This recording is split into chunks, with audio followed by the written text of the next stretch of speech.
So it sounds to me like protocols were all the rage in the 90s and the turn of the century, and now we're getting back to patient-centered care, holistic, patient-specific care plans. And then the Internet of Things and the devices that provide feedback, really dashboarding in a very automated way with the patient. How's that changed your practice? Are you starting to get, well, here's my glycemia EKG. Yeah. What does that look like, and how's it changed your practice? I'm a fan of it. I'm all about the connected devices and try to use them. I actually don't have diabetes, but I picked up my Libre yesterday, and so I'm going to be putting that on probably tomorrow with the residents so they can play around with it. I mean, it's just the access to the data, right? I don't have to have a receiver. It's on my iPhone. I have an app, and I have something checking my blood sugar pretty much around the clock. And maybe it's going to help me eat a little bit better. I know what I should eat, what I shouldn't eat, and I want to go through that journey the same way that patients are and seeing, is this a tool? It's not going to be for everyone, but I think it makes a big difference. All of the major diabetes manufacturers have connected pens that are in the pipeline or they're coming out. So I'm going to be able to know that that patient took that shot of the insulin or the GLP. If it was daily, well, they missed 4 out of the 7. So maybe that's where my counseling point should be, not saying go up from this dose to the next dose because you didn't see a response in your blood sugars.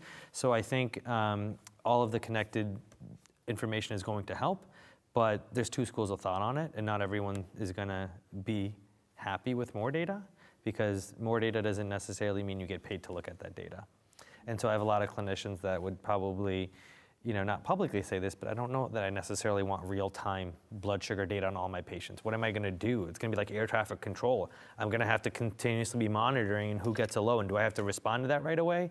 And so there's got to be some balance of it where, there's some type of algorithms and some sophistication that's built in where out of your panel, the 5 that had a low overnight are the ones that rise to the top, and the 15 that are doing great. Well, what if you had a 20% loss or a 20% bonus based on the ability to have 90% of your patients below 8 A1C?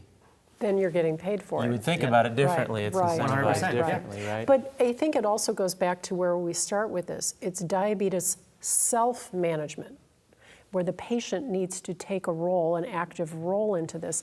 And I think that's the bigger picture of what we're missing here is how do we empower our patient to best manage their self. So I'm hearing this certified diabetes educator saying we need to teach people how to fish. Yes. Okay. Not feed them the fish, teach them how to fish so they can fish for life. Exactly. So for the whole panel, what's the most exciting innovation coming down the pipeline in diabetes care? So for me, I'm very excited about the SGLT2, SGLT1 dual inhibitor.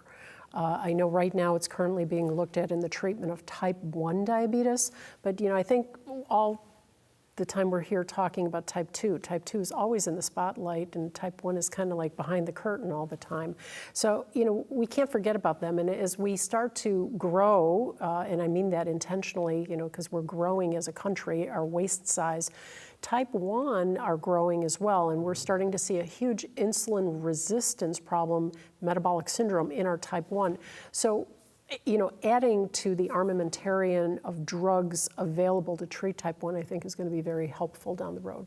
Yeah, that's interesting because we're finding out a lot about hormones generally, both in reproductive endocrinology and this space and a lot of other spaces, environmental factors potentially. So Jess, most interesting innovation coming down the pipe with diabetes? Well, I mean, it's constantly evolving, and so I can't really pick one thing. I mean, drug therapies is interesting to see that come out, but I do get excited a little bit more with the technology capabilities that maybe we can utilize for our drug therapies, but also through the pumps and then the CGMs.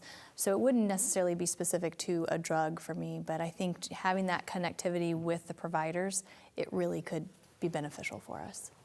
For me, I would have to say the oral delivery of peptides, which we haven't been able to do. We talked a lot about injection barriers and GLP. So currently all of the ones that we have involve a subcutaneous injection.